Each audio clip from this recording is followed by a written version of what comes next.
One day, Thomas was at the junction when Gordon shuffled in with some trucks.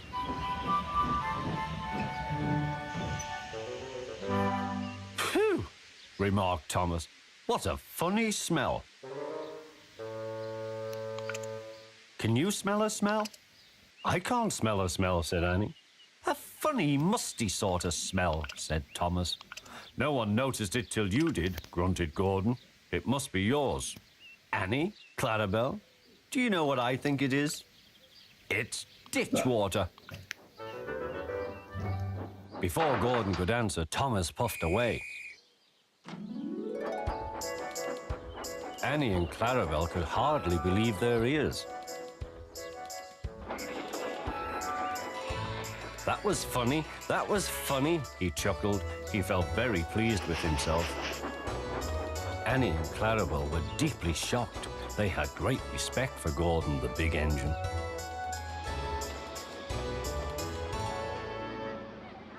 Thomas left the coaches at the station and went off to a mine for some trucks.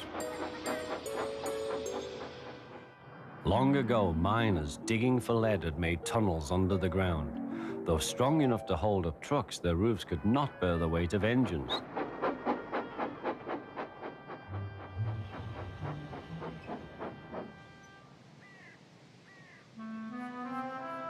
Silly old board, he thought. He had often tried to pass it and he had never succeeded. But this morning he had made a plan. He had to push the empty trucks into one siding and pull out full ones from another. "Come on," waved the fireman. The driver leaned out of the cab to see where they were going. "Now," said Thomas to himself. "Hurrah," laughed Thomas, and he followed the trucks into the siding. "Stupid old board," said Thomas. "There's no danger, there's no danger." "Look out," shouted his driver. "Come back." "Fire and smoke," said Thomas. "I'm sunk." And he was. Thomas could just see out of the hole, but he couldn't move. "Oh dear," he said, "I am a silly engine. And a very naughty one, too." "I saw you," said the fat controller. "Please get me out. I won't be naughty again." "I'm not sure," replied the fat controller. "We can't lift you out with the crane. The ground's not firm enough." Let me see. I wonder if Gordon could pull you out." "Yes, sir," said Thomas nervously, but he didn't really want to meet Gordon just yet. "Down a mine, is he? Ho, ho, ho," laughed Gordon. "What a jokey chortle, puffing to the rescue.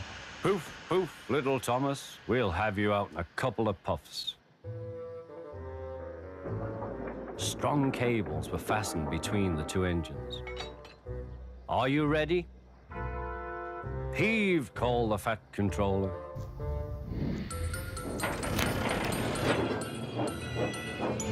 It was a lot harder than they all thought. But at last he was free. "I'm sorry I was cheeky," said Thomas. "That's all right, Thomas. You made me laugh." "I'm in disgrace," Gordon went on pathetically. "I feel very low." "I'm in disgrace too," said Thomas. "Why, so you are, Thomas. We're both in disgrace. Shall we form an alliance? An ally? What was it?" asked Thomas. "An alliance, Thomas. United we stand, together we fall," said Gordon grandly. "Right you are," said Thomas. "Good, that's settled," mumbled Gordon. And buffer to buffer, the allies puffed home.